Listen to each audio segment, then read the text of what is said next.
ओम श्री परम आत्मने नमः। ओम श्री कृष्णाय नमः। आज हम पाठ करेंगे श्रीमद् भागवत महापुराण तीसरे स्कंद, जिसमें 33 अध्याय हैं और लगभग 1400 श्लोक हैं, के 15वें अध्याय जय विजय को सनक आदि का श्राप। श्री मैत्रेय जी ने कहा, विदुर जी, दिति को अपने पुत्रों से देवताओं को कष्ट पहुंचने की आशंका थी, इसलिए उसने दूसरों के तेज का नाश करने वाले उस कश्यप जी के तेज वीर्य को 100 वर्षों तक अपने उदर में ही रखा। उस गर्भस्थ तेज से ही लोकों में सूर्य आदि का प्रकाश क्षीण होने लगा तथा इंद्र आदि लोकपाल भी तेजोहीन हो गए। तब उन्होंने ब्रह्मा जी के पास जाकर कहा कि सब दिशाओं में अंधकार के कारण बड़ी अव्यवस्था हो रही है। देवताओं ने कहा, भगवान, काल आपकी ज्ञान शक्ति को कुंठित नहीं कर सकता, इसलिए आपसे कोई बात छिपी नहीं। आप इस अंधकार के विषय में भी जानते ही होंगे। हम तो इससे बड़े ही भयभीत हो रहे हैं।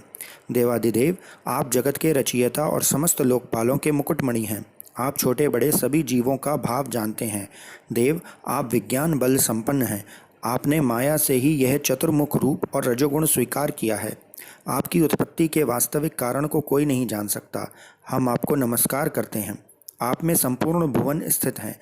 कार्य कारण रूप सारा प्रपंच आपका शरीर है, किंतु वास्तव में आप इससे परे हैं। जो समस्त जीवों के उत्पत्ति स्थान आपका अनन्य भाव से ध्यान करते हैं, उन सिद्ध योगियों का किसी प्रकार भी ह्रास नहीं हो सकता, क्योंकि वे आपके कृपा कटाक्ष से कृतकृत्य हो जाते हैं तथा प्राण, इंद्रिय और मन को जीत लेने के कारण उनका योग भी परिपक्व हो जाता है।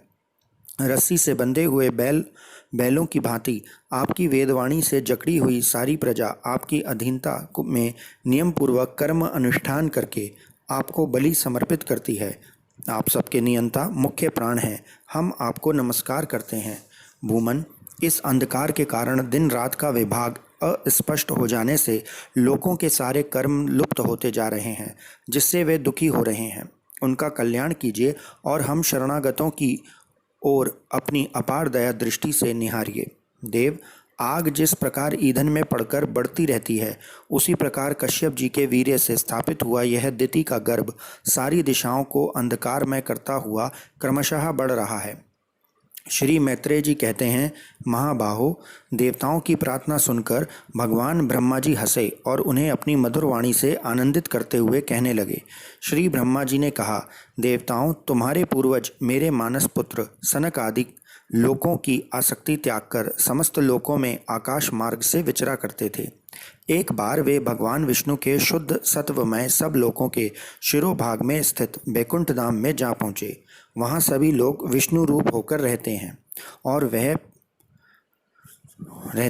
वह प्राप्त भी उन्हीं को होता है जो अन्य सब प्रकार की कामनाएं छोड़कर केवल भगवन चरण शरण की प्राप्ति के लिए ही अपने धर्म द्वारा उनकी आराधना करते हैं। वहाँ वेदांत प्रतिपाद्य धर्म मूर्ति श्री आदि नारायण हम अपने भक्तों को सुख देने के लिए शुद्ध सत्वमय स्वरूप धारण कर हर समय विराजमान रहते हैं। उस लोक में नैश्रेष्य नामक एक वन है, जो मूर्तिमान केवल्य सा ही जान पड़ता है। वह सब प्रकार की कामनाओं को पूर्ण करने वाले वृक्षों से सुशोभित है, जो स्वयं हर समय 6 ऋतुओं की शोभा से संपन्न रहते हैं। वहाँ विमानचारी गंधर्व गण अपनी प्रियाओं के सहित अपने प्रभु की पवित्र लीलाओं का गान करते रहते हैं, जो लोगों की संपूर्ण पाप राशि को भस्म कर देने वाली है। उस समय सरोवरों में खिली हुई मकंद पूर्ण वासंत की माधवी लता की सुमधुर गंध उनके चित्त को अपनी ओर खींचना चाहती है, परंतु वे उसकी ओर ध्यान ही नहीं देते, वरन उस गंध को उड़ाकर ले जाने वाले वायु को ही बुरा भला कहते हैं।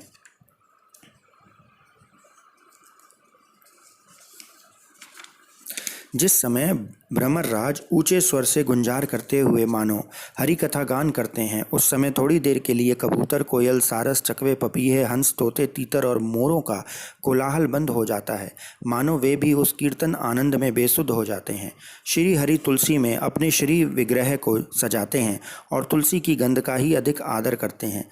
यह देखकर वहाँ के मंदार, कुंद, कुर्बक, तिलक वृक्ष, उत्पल, रात्रि में खेलने वाले कमल, चंपक, अर्ण, पुन्नाग, नागकेसर, बकुल, मौलसिरी, अम्बुज, दिन में खिलने वाले कमल और पारिजात आदि पुष्प सुगंध युक्त होने पर भी तुलसी का ही तप अधिक मानते हैं। वह लोक वैदुर्य, मरकत, मणि, पन्ने और सुवर्ण के विमानों से भरा हुआ है। ये सब किसी कर्म फल से नहीं बल्कि एकमात्र श्री हरि के पाद पद्यों की वंदना करने से ही प्राप्त होते हैं। उन विमानों पर चढ़े हुए कृष्ण प्राण भगवत भक्तों के चित्त में बड़े बड़े नितंबों वाली सुमुखी सुंदरियां भी अपने मंद मुस्कान एवं मनोहर हास परिहास से काम विकार नहीं उत्पन्न कर सकती। परम सौंदर्यशालिनी लक्ष्मी जी, जिनकी कृपा प्राप्त करने के लिए देवगण भी यत्नशील रहते हैं, श्री हरि के भवन में चंचला रूप दोष को त्याग कर रहती हैं। जिस समय अपने चरण कमलों के नुपुरों की झनकार करती हुई वे अपनी लीला कमल घुमाती हैं, उस समय उस कनक भवन की स्फटिकमय दीवारों में उनका प्रतिबिंब पड़ने से ऐसा जान पड़ता है मानो वे उन्हें बुहार रही हों। प्यारे देवताओं, जिस समय दासियों को साथ लिए वे अपने क्रीड़ावन में तुलसी दल द्वारा भगवान का पूजन करती हैं, तब वहाँ के निर्मल जल से भरे हुए सरोवरों में, जिनमें मूंगे के घाट बने हुए हैं, अपना सुंदर अलकावली और उन्नत नासिका से सुशोभित मुखारविंद देखकर यह भगवान का चुंबन किया हुआ है, यूं जानकर उसे बड़ा सौभाग्यशाली समझती हैं। जो लोग भगवान की पाप हारिणी लीला कथाओं को छोड़कर बुद्धि को नष्ट करने वाली अर्थ काम संबंधी अन्य निंदित कथाएं सुनते हैं, वे उस बैकुंठ लोक में नहीं जा सकते। हाय, जब वे अभागे लोग इन सारहीन बातों को सुनते हैं, तब ये उनके पुण्यों को नष्ट कर उन्हें आश्रयहीन घोर नरकों में डाल देती है। आहा, इस मनुष्य योनि की बड़ी महिमा है। हम देवता लोग भी इसकी चाह करते हैं। इसी में तत्व ज्ञान और धर्म की भी प्राप्ति हो सकती है। इसे पाकर भी जो लोग भगवान की आराधना नहीं करते, वे वास्तव में उनकी सर्वत्र फैली हुई माया से ही मोहित हैं। देवादिदेव श्री हरि का चिंतन करते रहने के कारण जिनसे यमराज दूर रहते हैं, आपस में प्रभु के सुयश की चर्चा चलने पर अनुराग जन्य विहलतावश जिनके नेत्रों से अविरल अश्रुधारा बहने लगती है तथा शरीर में रोमांच हो जाता है, और जिनसे शील स्वभाव कि हम लोग भी इच्छा करते हैं, वे परम भागवत ही हमारे लोकों से ऊपर उस बैकुंठ धाम में जाते हैं। जिस समय सनक आदि मुनि विश्व गुरु श्री हरि के निवास स्थान संपूर्ण लोकों के वंदनीय और श्रेष्ठ देवताओं के विचित्र विमानों से विभूषित उस परम दिव्य और अद्भुत बैकुंठ धाम में अपने योग बल से पहुँचे, तब उन्हें बड़ा ही आनंद हुआ।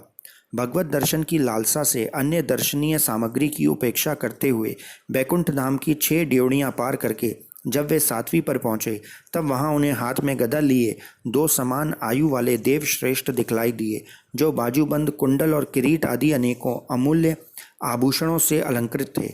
उनकी 4 श्यामल भुजाओं के बीच में मतवाले मधुकरों से गुंजायमान वनमाला सुशोभित थी तथा बाकी भौहें फड़कते हुए नासिका रंध्र और अरुण नयनों के कारण उनके चेहरे पर कुछ शोभ के चिन्ह दिखाई दे रहे थे। उनके इस प्रकार देखते रहने पर भी वे मुनिगण उनसे बिना कुछ पूछताछ किए, जैसे सुवर्ण और व्रजमय किवाड़ों से युक्त पहली 6 ड्योढ़ी लांघ कर आए थे, उसी प्रकार उनके द्वार में भी घुस गए। उनकी दृष्टि तो सर्वत्र समान थी और वे निशंक होकर सर्वत्र बिना किसी रोक टोक के विचरते थे। वे चारों कुमार पूर्ण तत्वज्ञ थे तथा ब्रह्मा की सृष्टि में आयु में सबसे बड़े होने पर भी देखने में 5 वर्ष के बालकों से जान पड़ते थे और दिगंबर वृत्ति से नंग धड़ंग रहते थे। उन्हें इस प्रकार निसंकोच रूप से भीतर जाते देख उन द्वारपालों ने भगवान के शील स्वभाव के विपरीत सनक आदित्य तेज की हंसी उड़ाते हुए उन्हें बेंत अड़ाकर रोक दिया। यद्यपि वे ऐसे दुर्व्यवहार के योग्य नहीं थे। जब उन द्वारपालों ने बैकुंठवासी देवताओं के सामने पूजा के सर्वश्रेष्ठ पात्र उन कुमारों को इस प्रकार रोका, तब अपने प्रियतम प्रभु के दर्शनों में विघ्न पड़ने के कारण उनके नेत्र सहसा कुछ क्रोध से लाल हो उठे और वे इस प्रकार कहने लगे। मुनियों ने कहा, अरे द्वारपालों, जो लोग भगवान की महती सेवा के प्रभाव से इस लोक को प्राप्त होकर यहाँ निवास करते हैं, वे तो भगवान के समान ही समदर्शी होते हैं। तुम दोनों भी उन्हीं में से हो, परंतु तुम्हारे स्वभाव में ये विषमता क्यों है? भगवान तो परम शांत स्वभाव हैं, उनका किसी से विरोध भी नहीं है। फिर यहाँ ऐसा कौन है जिस पर शंका की जा सके? तुम स्वयं कपटी हो, इसी से अपने ही समान दूसरों पर शंका करते हो। भगवान के उदर में ये सारा ब्रह्मांड स्थित है, इसलिए यहाँ रहने वाले ज्ञानी जन सर्वात्मा श्री हरि से अपना कोई भेद नहीं देखते, बल्कि महाआकाश में घटाकाश की भांति उनमें अपना अंतर्भाव देखते हैं। तुम तो देव रूपधारी हो, फिर तो तुम्हें ऐसा क्या दिखाई देता है जिससे तुमने भगवान के साथ कुछ भेदभाव के कारण होने वाले भय की कल्पना कर ली? तुम हो तो इन भगवान बैकुंठनाथ के पार्षद, किंतु तुम्हारी बुद्धि बहुत मंद है। अतएव तुम्हारा कल्याण करने के लिए हम तुम्हारे अपराध के योग्य दंड का विचार करते हैं। तुम अपनी मंद भेद बुद्धि के दोष से इस बैकुंठ लोक से निकलकर उन पापमय योनियों में जाओ जहाँ काम क्रोध लोभ प्राणियों के ये 3 शत्रु निवास करते हैं। सनक आदि के ये कठोर वचन सुनकर और ब्राह्मणों के शाप को किसी भी प्रकार के शस्त्र समूह से निवारण होने योग्य न जानकर श्री हरि के वे दोनों पार्षद अत्यंत दीन भाव से उनके चरण पकड़कर पृथ्वी पर लौट गए। वे जानते थे कि उनके स्वामी श्री हरि भी ब्राह्मणों से बहुत डरते हैं। फिर उन्होंने अत्यंत आतुर होकर कहा, भगवान, हम अवश्य अपराधी हैं, अतः आपने हमें जो दंड दिया है वे उचित ही है, वह हमें मिलना ही चाहिए। हमने भगवान का अभिप्राय न समझकर उनकी आज्ञा का उल्लंघन किया है।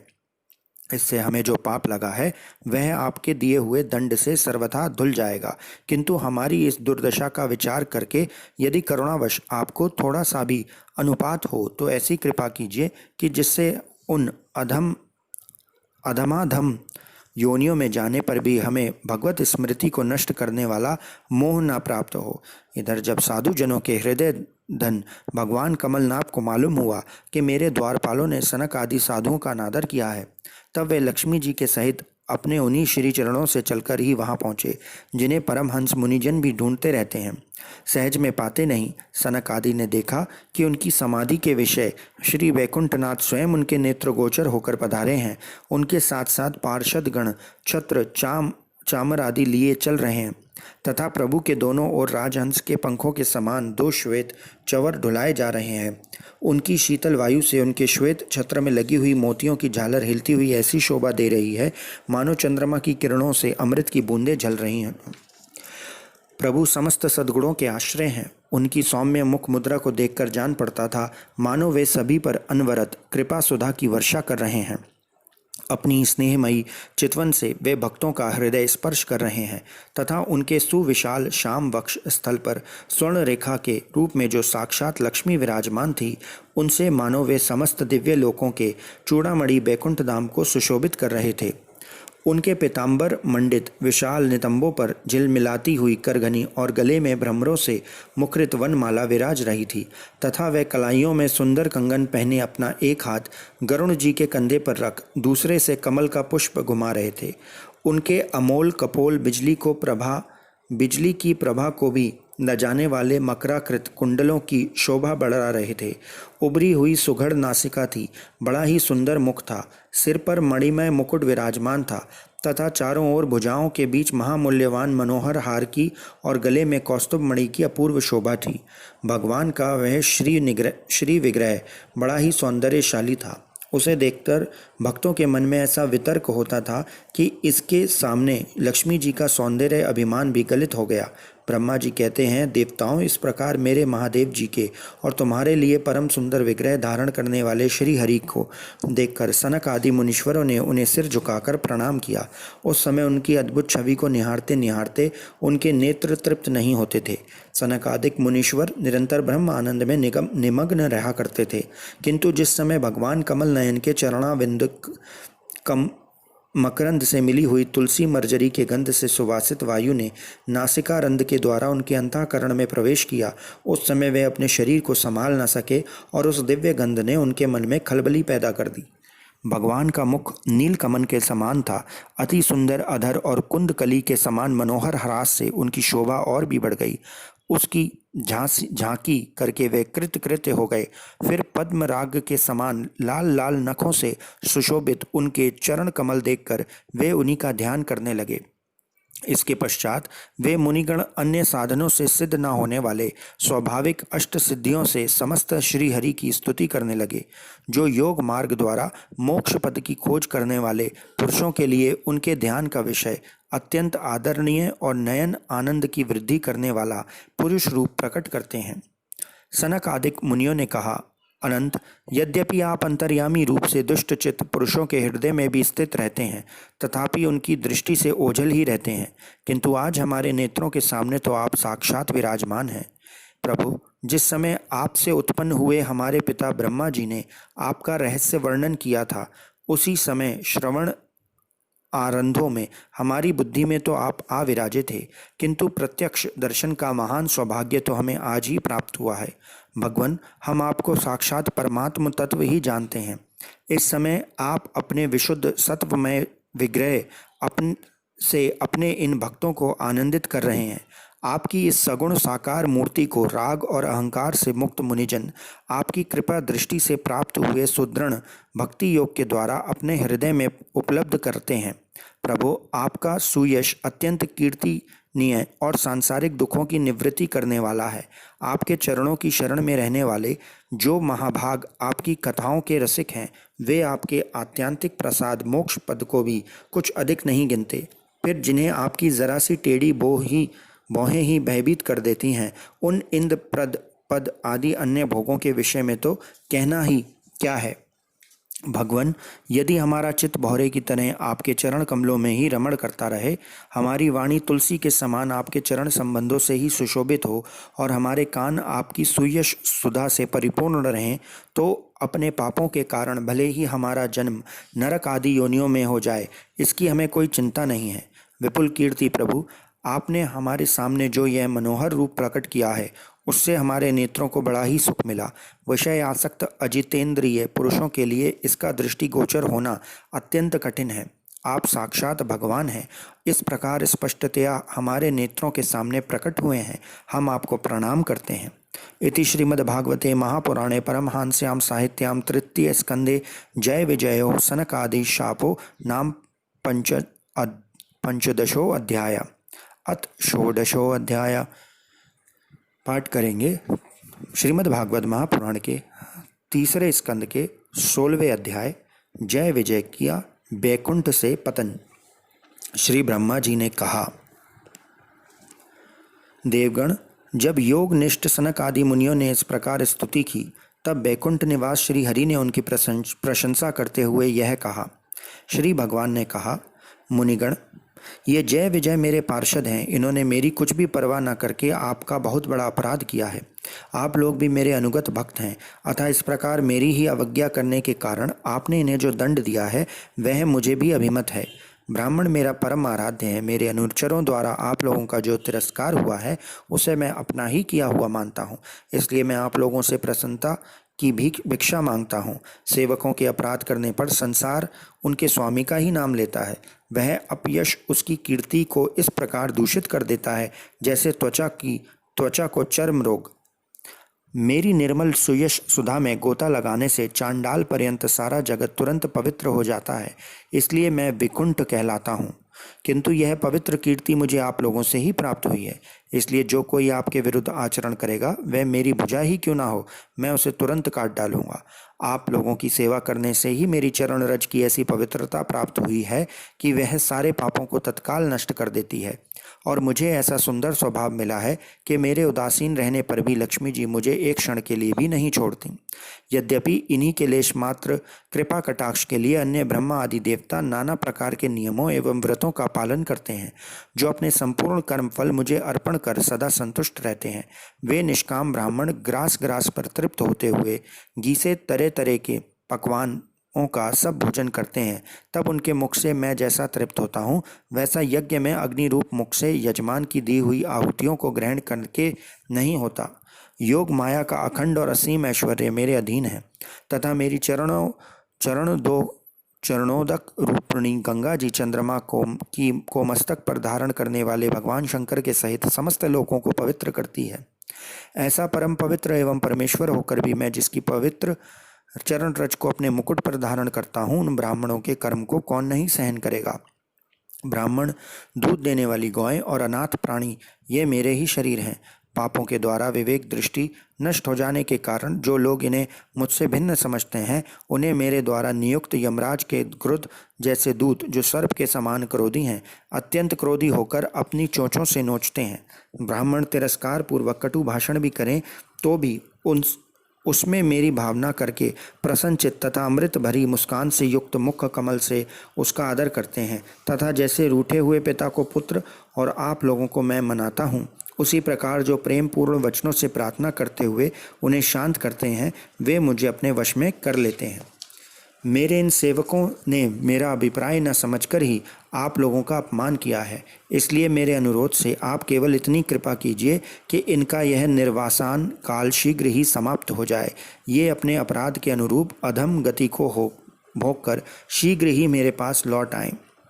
श्री ब्रह्मा जी कहते हैं, देवताओं सनक आदिक मुनि क्रोध रूपी सर्प से डसे हुए थे, तो भी उनका चित्त अंतःकरण को प्रकाशित करने वाली भगवान की मंत्रमयी सुमधुर वाणी सुनते सुनते तृप्त नहीं हुआ।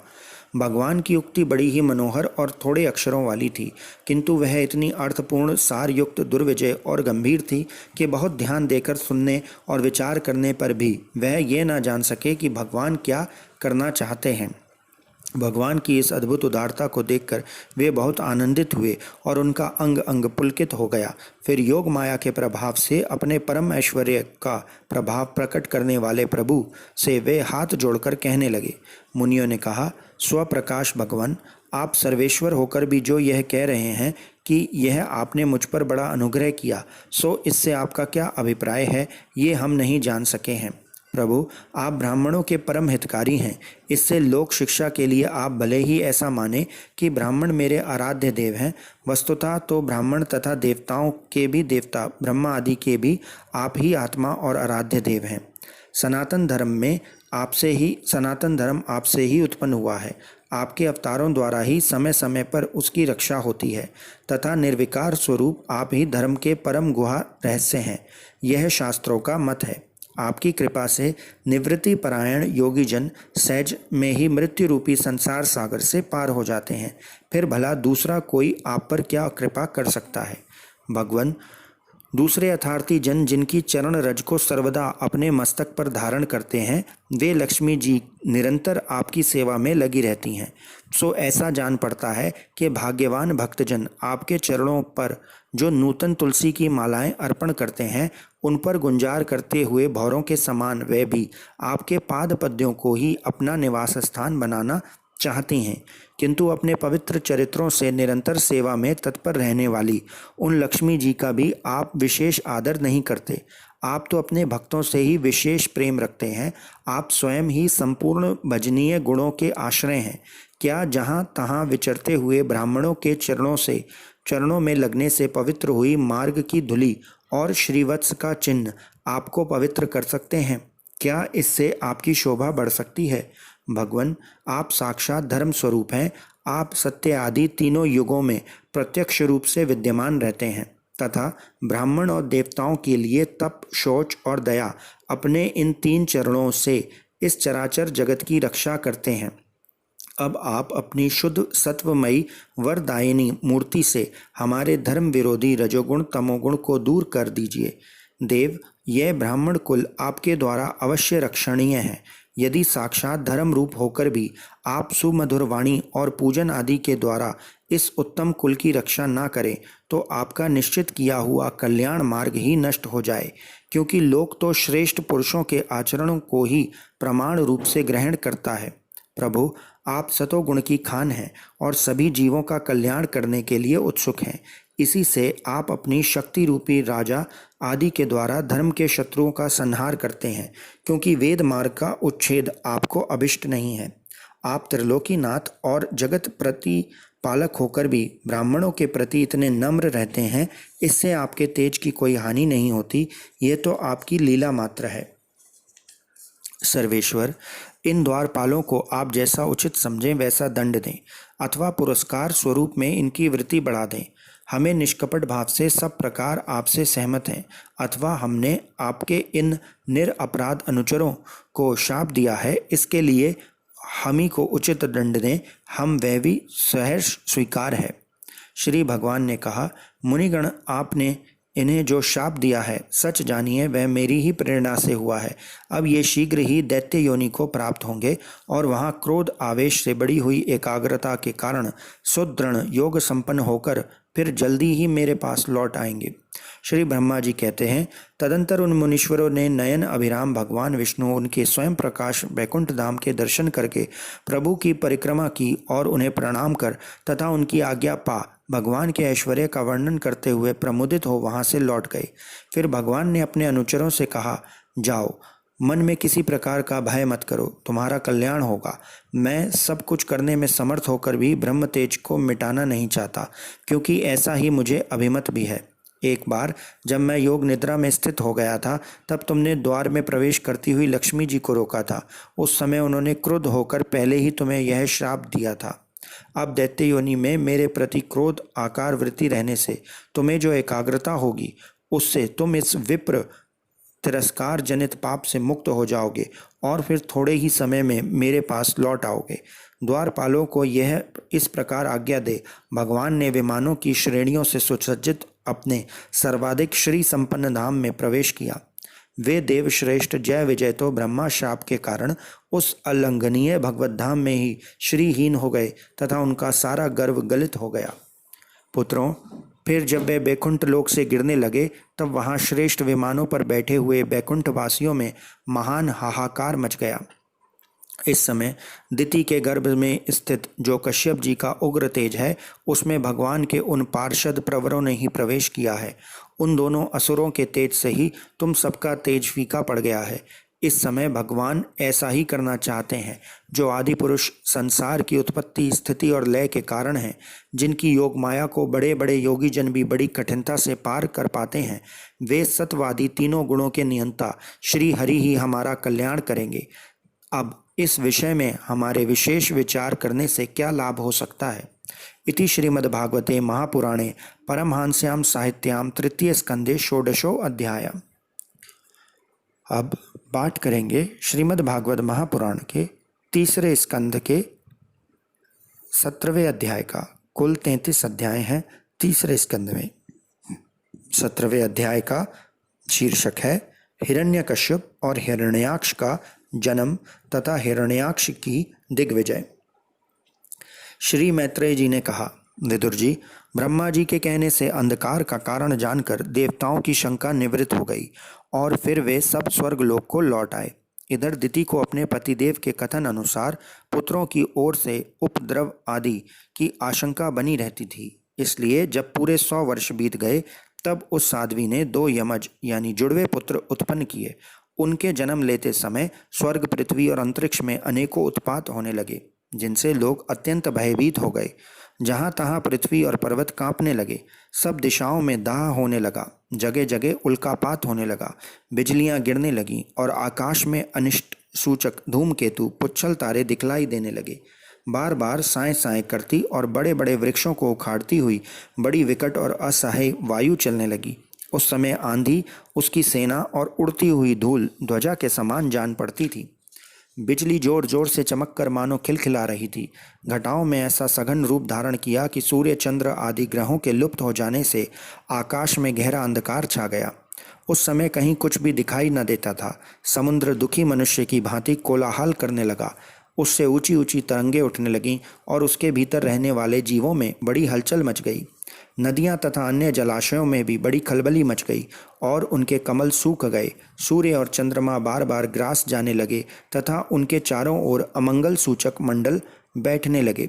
बिना बादलों के ही गरजने का शब्द होने लगा तथा गुफाओं में रथ की गरगराहट सा शब्द निकलने लगा।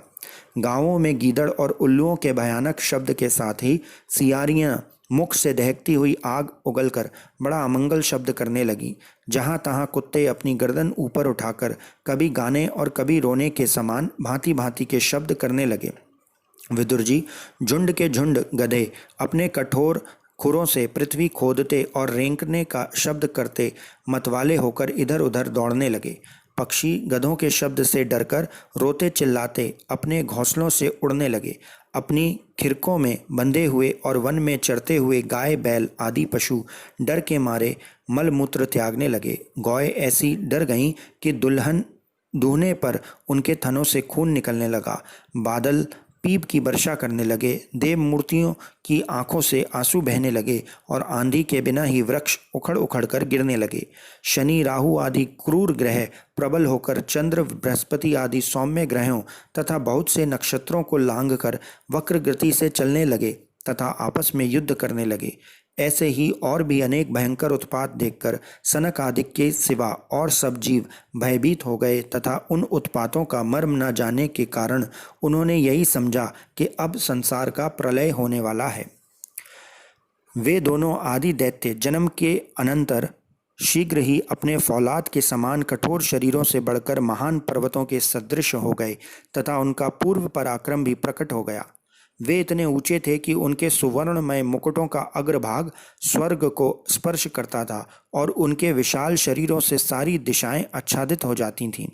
उनकी भुजाओं में सोने के बाजूबंद चमचमा रहे थे। पृथ्वी पर जो वे एक एक कदम रखते थे उसमें भूकंप होने लगता था और जब वे खड़े होते थे तब उनकी जगमगाती हुई चमकीली करघनी से सुशोभित कमर अपने प्रकाश से सूर्य को भी मात करती थी। वे दोनों यमज थे। प्रजापति कश्यप जी ने उनका नामकरण किया। उनमें से जो उनके वीर्य से दिति के गर्भ में पहले स्थापित हुआ था उसका नाम हिरण्यकश्यप रखा और जो दिति के उदर से पहले निकला वह हिरण्याक्ष के नाम से विख्यात हुआ। हिरण्यकश्यप ब्रह्मा जी के वर से मृत्यु भय से मुक्त हो जाने के कारण बड़ा उद्यत हो गया था। उसने अपनी भुजाओं के बल से लोकपालों के सहित तीनों लोकों को अपने वश में कर लिया। वह अपने छोटे भाई हिरण्याक्ष को बहुत चाहता था और वह भी सदा अपने बड़े भाई का प्रिय कार्य करता रहता था। एक दिन वह हिरण्याक्ष हाथ में गदा लिए युद्ध का अवसर ढूंढता हुआ स्वर्गलोक में जा पहुंचा। उसका वेग बड़ा असह्य था। उसके पैरों में सोने के नुपुर की झनकार हो रही थी।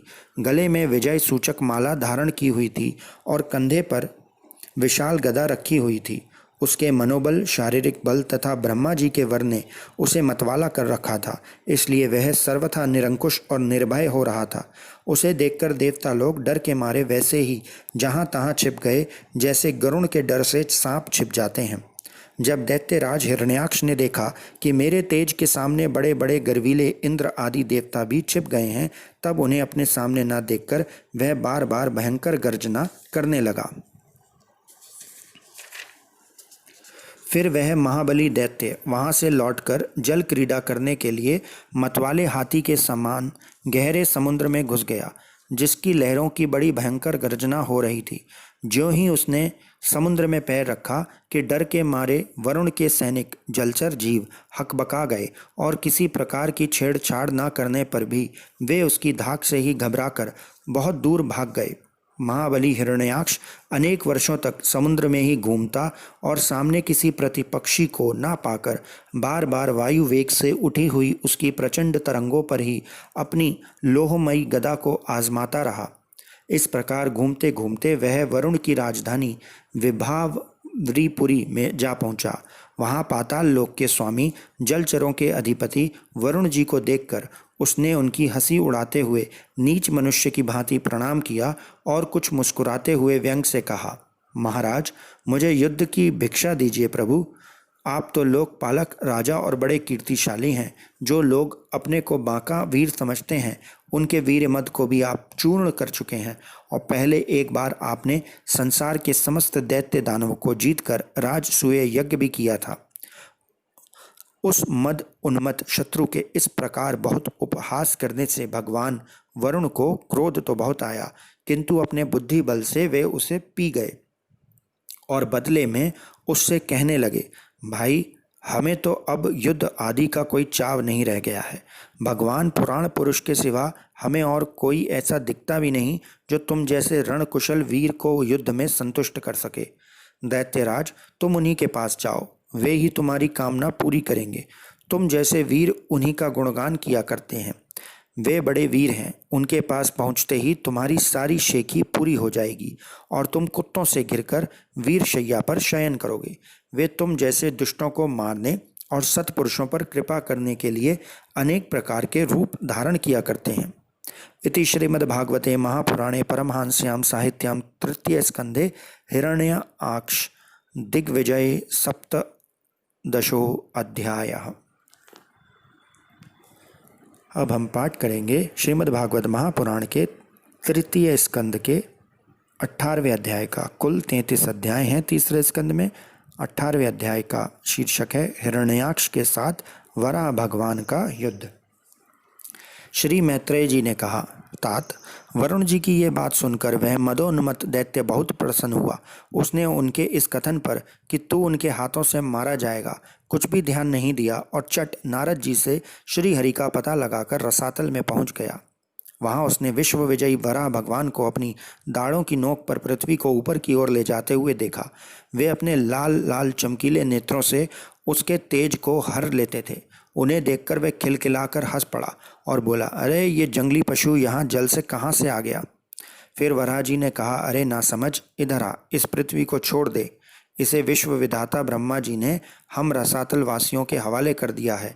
हे सूकर रूपधारी सुराधर्म, मेरे देखते देखते तू इसे लेकर कुशल पूर्वक नहीं जा सकता। तू माया से लुक लुक छिप कर ही दैत्यों को जीत लेता और मार डालता है। क्या इसी से हमारे शत्रुओं ने हमारा नाश कराने के लिए तुझे पाला है? मूढ़, तेरा बल तो योग माया ही है और कोई पुरुषार्थ तुझ में थोड़े ही है। आज तुझे समाप्त कर मैं अपने बंधुओं का शोक दूर करूंगा। जब मेरे हाथ से छूटी हुई गदा के प्रहार से सिर फट जाने के कारण तू मर जाएगा, तब तेरी आराधना करने वाले जो देवता और ऋषि हैं वे सब भी जड़ कटे हुए वृक्षों की भांति स्वयं ही नष्ट हो जाएंगे। हिरण्याक्ष भगवान को दुर्वचन बाणों से छेदे जा रहा था, किंतु उन्होंने दांत की नोक पर स्थित पृथ्वी को भयभीत देखकर वह चोट सह ली तथा जल से उसी प्रकार बाहर निकल आए जैसे ग्राह को चोट खाकर हथनी सहित गजराद। जब उसकी चुनौती का कोई उत्तर न देकर वे जल से बाहर जाने लगे, तब ग्राह जैसे गज का पीछा करता है उसी प्रकार पीले केश और तीखी दाढ़ों वाले उस दैत्य ने उनका पीछा किया तथा वृक्ष के समान कड़क कर वह कहने लगा, तुझे भागने में लज्जा नहीं आती? सच है, असत पुरुषों के लिए कौन सा काम ना करने योग्य है। भगवान ने पृथ्वी को ले जाकर जल के ऊपर व्यवहार योग्य स्थान में स्थित कर दिया और उसमें अपनी आधार शक्ति का संचार किया। उस समय हिरण्याक्ष के सामने ही ब्रह्मा जी ने उनकी स्तुति की और देवताओं ने फूल बरसाए। तब श्री हरि ने बड़ी भारी गदा लिए अपने पीछे आ रहे हिरण्याक्ष से, जो सोने के आभूषण और अद्भुत कवच धारण किए था, अपने कटु वाक्यों से उन्हें निरंतर मर्माहत कर रहा था। अत्यंत क्रोधपूर्वक हंसते हुए कहा, श्री भगवान ने कहा, अरे सचमुच ही हम जंगली जीव हैं जो तुझ जैसे ग्राम सिंहों कुत्तों को ढूंढते फिरते हैं। दुष्ट वीर पुरुष तुझ जैसे मृत्युपाश में बंधे हुए अभागे जीवों को शलाधा पर ध्यान नहीं देते। हाँ, हम रसातल वासियों की धरोहर चुराकर और लज्जा छोड़कर तेरी गदा के भय से यहाँ भाग आए हैं। हम में ऐसी सामर्थ्य कहाँ कि तेरे जैसे अद्वितीय वीर के सामने युद्ध में ठहर सकें। फिर भी हम जैसे तैसे तेरे सामने खड़े हैं। तो जैसे बलवानों से वैर बांधकर हम जा भी कहाँ सकते हैं। तू पैदल वीरों का सरदार है, इसलिए अब निशंक होकर उधेड़ बुन छोड़कर हमारा अनिष्ट करने का प्रयत्न कर और हमें मारकर अपने भाई बंधुओं के आंसू पोंछ। अब इसमें देर ना कर। जो अपनी प्रतिज्ञा का पालन नहीं करता वह असभ्य है, भले आदमियों को बैठने लायक नहीं है। मैत्रेय जी कहते हैं, विदुर जी, जब भगवान ने रोष से उस दैत्य को इस प्रकार खूब उपहास और तिरस्कार किया, तब वह पकड़कर खेलाए जाते हुए सर्प के समान क्रोध से तिलमिला उठा। वह खींचकर लंबी लंबी सांसें लेने लगा। उसकी इंद्रियां क्रोध से शुद्ध हो उठीं। उस दुष्ट दैत्य ने बड़े वेग से लपककर भगवान पर गदा का प्रहार किया, किंतु भगवान ने अपनी छाती पर चलाई हुई शत्रु की गदा के प्रहार को कुछ टेढ़े होकर बचा लिया। ठीक वैसे ही जैसे योग सिद्ध पुरुष मृत्यु के आक्रमण से अपने को बचा लेता है। फिर जब वह क्रोध से होठ चबाता अपनी गदा लेकर बार बार घुमाने लगा, तब श्री हरि कुपित होकर बड़े वेग से उसकी ओर झपटे। सौम्य स्वभाव विदुर जी, तब प्रभु ने शत्रु की दाएं भौहें पर गदा की चोट की, किंतु गदा युद्ध में कुशल हिरण्याक्ष ने उसे बीच में ही अपनी गदा पर ले लिया। इस प्रकार श्री हरि और हिरण्याक्ष एक दूसरे को जीतने की इच्छा से अत्यंत क्रुद्ध होकर आपस में अपनी भारी गदा से प्रहार करने लगे। उस समय उन दोनों में ही जीतने की होड़ लग गई। दोनों के ही अंग गदाओं की चोट से घायल हो गए थे।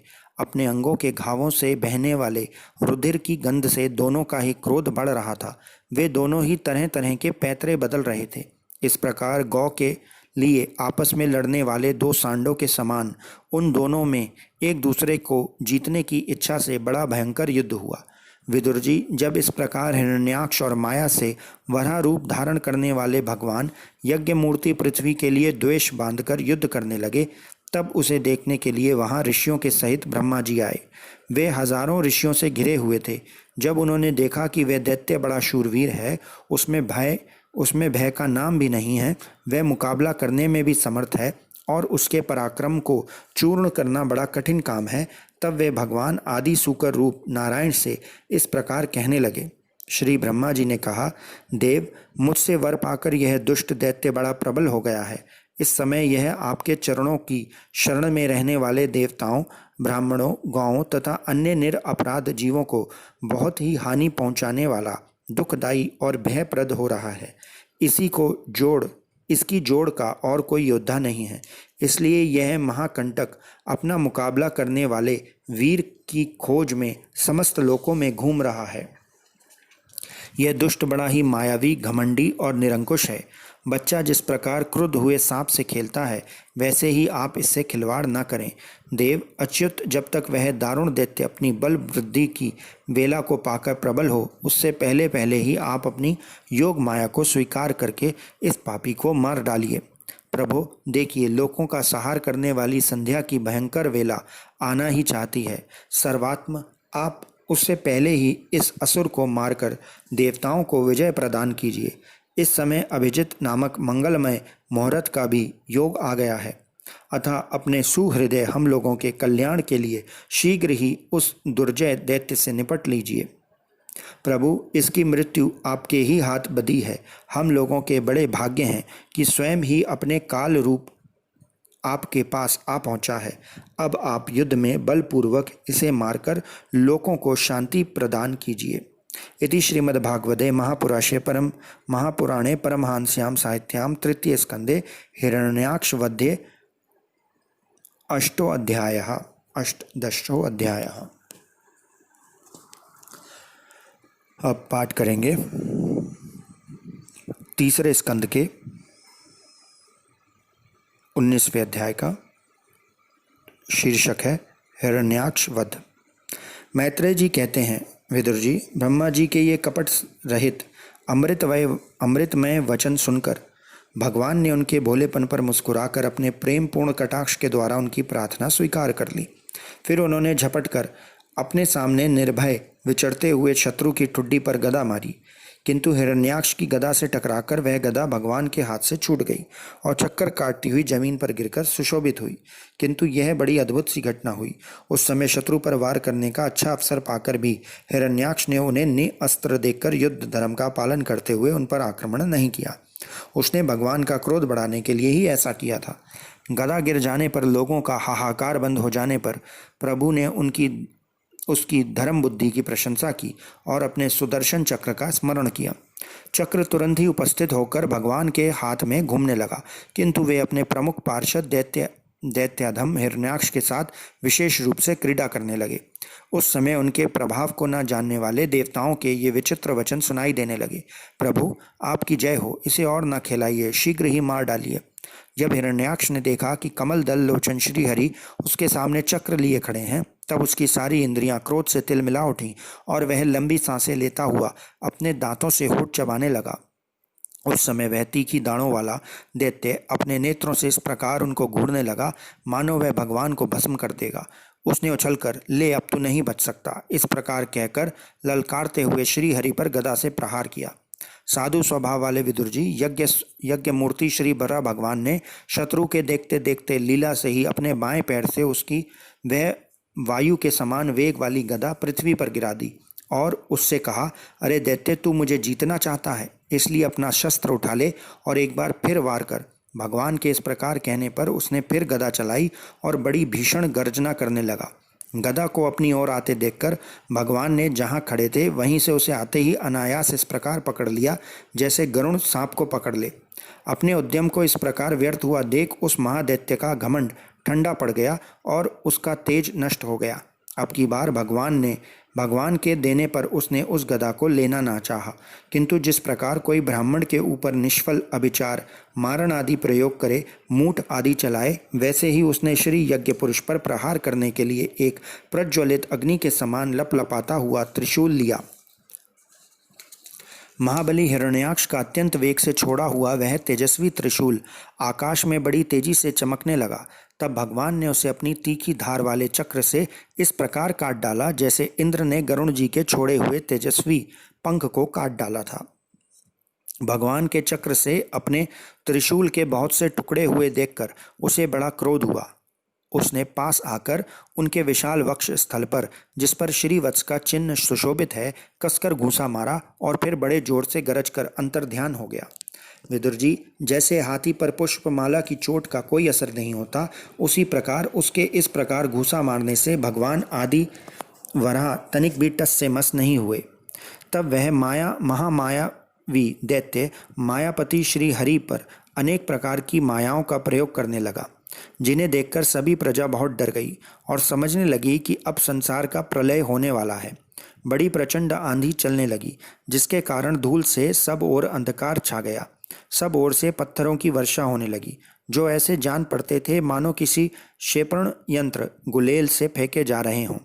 बिजली की चमचमाहट और कड़क के साथ बादलों के गिर जाने पर आकाश में सूर्य, चंद्र आदि ग्रह छिप गए तथा उनसे निरंतर पीप, केश, रुधिर, विष्ठा, मूत्र और हड्डियों की वर्षा होने लगी।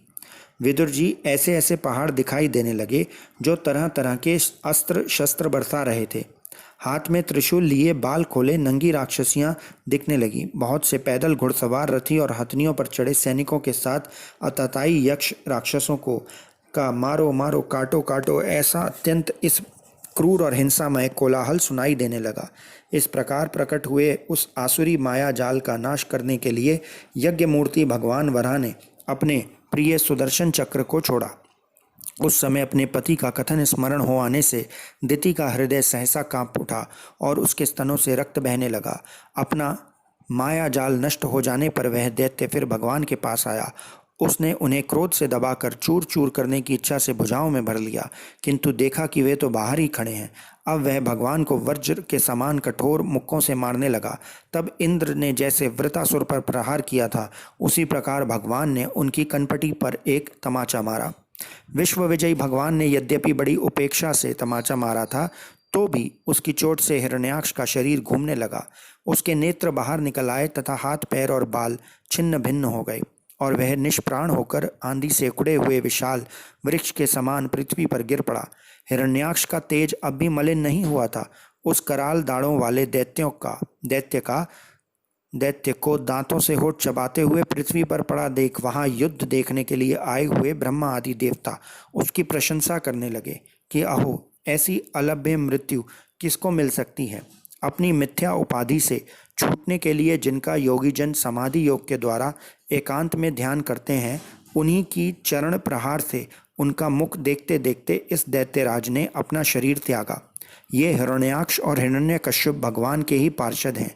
इन्हें शापवश यह अधोगति प्राप्त हुई है। अब कुछ जन्मों से में ये फिर अपने स्थान पर पहुंच जाएंगे। देवता लोग कहने लगे, प्रभु, आपको बारंबार नमस्कार है। आप संपूर्ण यज्ञों का विस्तार करने वाले हैं तथा संसार की स्थिति के लिए शुद्ध सत्वमय मंगल विग्रह प्रकट करते हैं।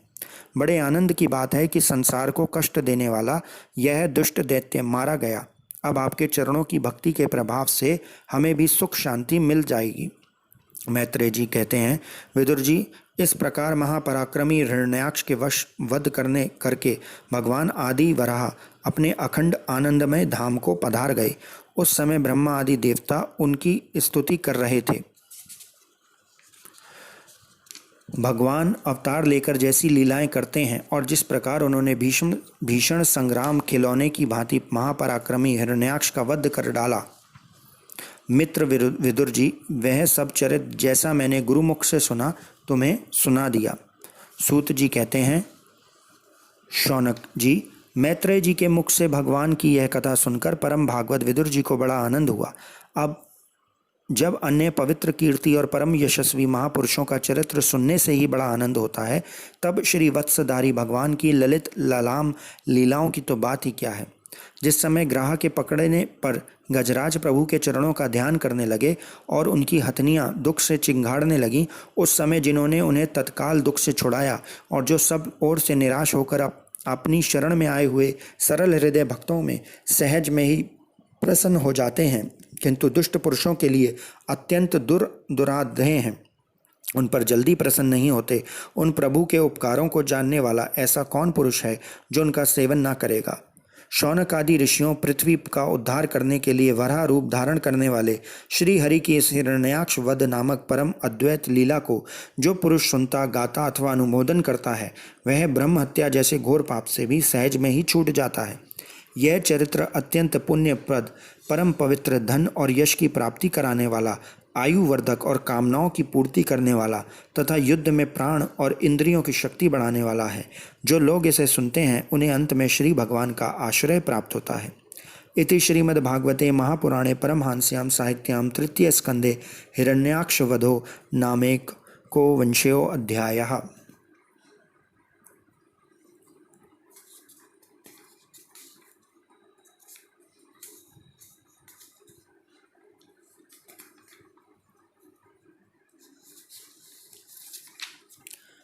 पाठ करेंगे 20वें अध्याय तीसरे स्कंद का। ब्रह्मा जी की रची हुई अनेक प्रकार की सृष्टि का वर्णन। सूत जी, शौनक जी कहते हैं, सूत जी, पृथ्वी रूपी आधार पाकर स्वयंभू मनु ने आगे होने वाली संतति को उत्पन्न करने के लिए किन किन उपायों का अवलंबन किया। विदुर जी बड़े ही भगवत भक्त और भगवान श्री कृष्ण के अनन्य सुहृदय थे। इसलिए उन्होंने अपने बड़े भाई धृतराष्ट्र को उनके पुत्र दुर्योधन के सहित भगवान श्री कृष्ण का अनादर करने के कारण अपराधी समझकर त्याग दिया था। वे महर्षि द्वैपायन के पुत्र थे और महिमा में उनसे किसी प्रकार कम नहीं थे तथा सब प्रकार भगवान श्री कृष्ण के आश्रित और कृष्ण भक्तों के अनुगामी थे। तीर्थ सेवन से उनका अंतःकरण और भी शुद्ध हो गया था। उन्होंने कुशाव्रत क्षेत्र हरिद्वार में बैठे हुए तत्वज्ञानियों में श्रेष्ठ मैत्रेय जी के पास जाकर और क्या पूछा। सूत जी, उन दोनों में वार्तालाप होने पर श्री हरि के चरणों में संबंध रखने वाला बड़ी पवित्र कथाएं हुई होंगी, जो उन्हीं चरणों से निकलते हुए गंगा जल के समान संपूर्ण पापों का नाश करने वाली रही होंगी। सूत जी, आपका मंगल हो। आप हमें भगवान की वे पवित्र कथाएं सुनाइए। प्रभु के उदार चरित्र तो कीर्तन करने योग्य होते हैं। भला ऐसा कौन सा रसिक होगा जो श्री हरि के लीला अमृत का पान करते करते तृप्त हो जाए। नैमिष्य शरणवासी मुनियों के इस प्रकार पूछने पर उग्र श्रवासूत जी ने भगवान में चित्त लगाकर उनसे कहा, सुनिए। सूत जी ने कहा, मुनिगण, अपनी माया से वराह रूप धारण करने वाले श्री हरि को की रसातल में पृथ्वी को निकालने और खेलने में ही तिरस्कार पूर्वक हिरण्याक्ष को मार डालने की लीला सुनकर विदुर जी को बड़ा आनंद हुआ और उन्होंने मुनिवर मैत्रेय जी से कहा। विदुर जी ने कहा, ब्राह्मण, आप परोक्ष विषयों को भी जानने वाले हैं, अतः यह बतलाइए कि प्रजापतियों के पति श्री ब्रह्मा जी ने मरीचि आदि प्रजापतियों को उत्पन्न करके फिर सृष्टि को बढ़ाने के लिए क्या किया। मरीचि आदि मुनीश्वरों ने और स्वयंभू मनु ने भी ब्रह्मा जी की आज्ञा को किस प्रकार प्रजापति की वृद्धि की। क्या उन्होंने इस जगत को पत्नियों के सहयोग से उत्पन्न किया या अपने आप कार्य में स्वतंत्र रहकर अथवा सबके एक साथ मिलकर इस जगत की रचना की। श्री मैत्रेय जी ने कहा, विदुर जी, जिसकी गति को जानना अत्यंत कठिन है, उस जीवों के प्रारब्ध, प्रकृति के नियंता पुरुष और काल, इन तीनों हेतुओं से तथा भगवान की सन्निधि से त्रिगुणमय प्रकृति में शोभ उत्पन्न होने से उसमें महतत्व उत्पन्न हुआ। देव की प्रेरणा से रजो प्रधान महतत्व की से वैकारिक, सात्विक, राजस और तामस 3 प्रकार का अहंकार उत्पन्न हुआ। उसने आकाश आदि 5 तत्वों के अनेक वर्ग प्रकट हुए। वे सब अलग अलग रहकर भूतों के कार्य रूप ब्रह्मांड की रचना नहीं कर सकते थे। इसलिए उन्होंने भगवान की शक्ति से परस्पर संगठित होकर एक सुवर्ण रूप अंड की रचना की। वे अंड चेतना शून्य अवस्था में 1000 वर्षों से भी अधिक समय तक कारण अवधि में जल में पड़ा रहा। फिर उसमें श्री भगवान ने प्रवेश किया। उसमें अधिष्ठित होने पर उसकी नाभि से सहस्त्र सूर्यों के समान अत्यंत देदीप्यमान एक कमल प्रकट हुआ, जो संपूर्ण जीव समुदाय का आश्रय था। उसी से स्वयं ब्रह्मा जी का भी आविर्भाव हुआ। जब ब्रह्मांड के गर्भ रूप जल में शयन करने वाले श्री नारायण देव ने ब्रह्मा जी के अंतःकरण में प्रवेश किया, तब वे पूर्व कल्पों में अपने ही द्वारा निश्चित की हुई नाम रूपमयी व्यवस्था के अनुसार लोकों की रचना करने लगे। सबसे पहले उन्होंने अपनी छाया से तमिस्त्र, अंध तमिस्त्र, तम मोह और महामोह यों 5 प्रकार की अविद्या उत्पन्न की। ब्रह्मा जी को अपनी वह तमों में शरीर अच्छा नहीं लगा था, उन्होंने उसे त्याग दिया। तब जिसकी भूख प्यास की उत्पत्ति होती है, ऐसे रात्रि रूपी उस शरीर को उसी से उत्पन्न हुए यक्ष और राक्षसों ने ग्रहण कर लिया। उस समय भूख प्यास से अभिभूत होकर वे ब्रह्मा जी को खाने को दौड़ पड़े और कहने लगे, इसे खा जाओ, इसकी रक्षा मत करो, क्योंकि वे भूखे प्यास से व्याकुल हो रहे थे। ब्रह्मा जी ने घबरा कर उनसे कहा, अरे यक्ष राक्षसों, तुम मेरी संतान हो, इसलिए मुझे भक्षण मत करो, मेरी रक्षा करो। जिन्होंने कहा खा जाओ वे यक्ष हुए और जिन्होंने कहा रक्षा मत करो वे राक्षस हो गए। फिर ब्रह्मा जी ने सात्विकी की प्रभा से देदीप्यमान होकर मुख्य मुख्य देवताओं की रचना की। उन्होंने क्रीड़ा करते हुए ब्रह्मा जी के त्यागने पर उनका वह दिन रूप से प्रकाशमय शरीर ग्रहण कर लिया। इसके पश्चात ब्रह्मा जी ने अपने जगन देश से कामासक्त असुरों का उत्पन्न किया। वे अत्यंत काम लोलुप होने के कारण उत्पन्न होते ही मैथुन के लिए ब्रह्मा जी की ओर चले। ये देखकर पहले तो वे हंसे, किंतु फिर उस निर्लज असुरों को अपने पीछे लगा देख भयभीत और क्रोधित होकर बड़े जोर से भागे। तब उन्होंने भक्तों पर कृपा करने के लिए उनकी भगवान के अनुसार दर्शन देने वाले शरणागत वत्सलवर दाय श्री हरि के पास जाकर कहा, परमात्म मेरी रक्षा कीजिए। मैंने तो आपकी ही आज्ञा से प्रजा उत्पन्न की थी, किंतु यह तो पाप में प्रवृत्त होकर मुझसे ही तंग करने वाली है। नाथ, एकमात्र आप ही दुखी जीवों का दुख दूर करने वाले हैं, और जो आपके चरण शरण में नहीं आते उन्हें दुख देने वाले भी एकमात्र आप ही हैं। प्रभु तो प्रत्यक्षवत सबके हृदय की जानने वाले हैं। उन्होंने ब्रह्मा जी की आतुरता को देखकर कहा, तुम अपनी इस काम कलुषित शरीर को त्याग दो। भगवान ने यूं कहते ही उन्होंने वह शरीर भी छोड़ दिया। ब्रह्मा जी का छोड़ा हुआ शरीर, वह शरीर एक सुंदरी स्त्री संध्या देवी के रूप में परिणित हो गया। उसके चरण कमलों के पायजेब झंकृत हो रहे थे, उसकी आंख मतवाली हो रही थी और कमर करगनी के लड़ों से सुशोभित सजीली साड़ी से ढकी हुई थी। उसके उभरे हुए स्तन इस प्रकार एक दूसरे से सटे हुए थे कि उनके बीच में कोई अंतर ही नहीं रह गया था। उसकी नासिका और दंतावली बड़ी ही सुगुड़ थी तथा वह मधुर मधुर मुस्कुराती हुई असुरों की ओर हाव भावपूर्ण दृष्टि से देख रही थी। वह नीली नीली अलकावली सुशोभित सुकुमारी मानो लज्जा के मारे अपने अंचल में ही सिमटी जाती थी। विदुर जी उस सुंदरी को देखकर सबके सब असुर मोहित हो गए। अहो, इसका कैसा विचित्र रूप, कैसा अलौकिक धैर्य और कैसी नई अवस्था है। देखो, हम काम पीड़ितों के बीच में वह कैसी बेपरवाह सी विचित्र रही है। इस प्रकार उन कुबुद्धि दैत्यों ने स्त्री रूपणी संध्या के विषय में तरह तरह के तर्क वितर्क करके फिर उसकी बहुत आदर करते हुए प्रेम पूर्वक पूछा, सुंदरी तुम कौन हो, किसकी पुत्री हो? भामिनी, यहाँ तुम्हारे अनेक आने का क्या प्रयोजन है? तुम अपने अनूप रूप का यह बेमोल सौदा दिखाकर हम भागों को क्यों तरसा रही हो? अबले तुम कोई भी क्यों ना हो, हम तुम्हारा दर्शन हुआ ये बड़े सौभाग्य की बात है। तुम अपनी गेंद उछाल उछाल कर तो हम दर्शकों के मन को मते डालती हो। सुंदरी, अब तुम उछलती हुई गेंद पर अपने हथेली को थपकी मारती हो, तब तुम्हारा चरण कमल एक जगह नहीं ठहरता। तुम्हारे कटी प्रदेश स्थूल स्तनों के बाहर से थक सा जाता है। तुम्हारी निर्मल दृष्टि से भी थकावट झलकने लगती है। हो, तुम्हारा केश पाश कैसा सुंदर है। इस प्रकार स्त्री रूप से प्रकट हुई उस सायंकालीन संध्या ने उन्हें अत्यंत कामासक्त कर दिया और मूढ़ों ने उसे कोई रमणी रत्न समझकर ग्रहण कर लिया।